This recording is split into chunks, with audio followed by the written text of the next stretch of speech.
Welcome back to another technical deep dive here in the debug zone.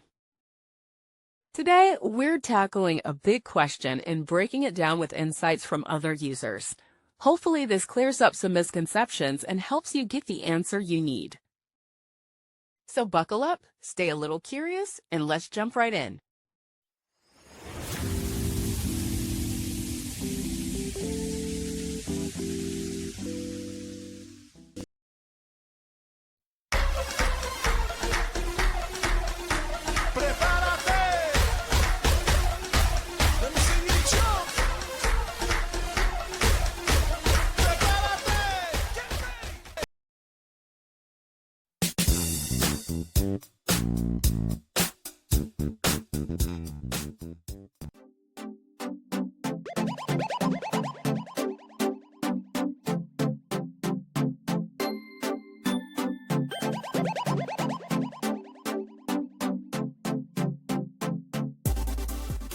And that's a wrap.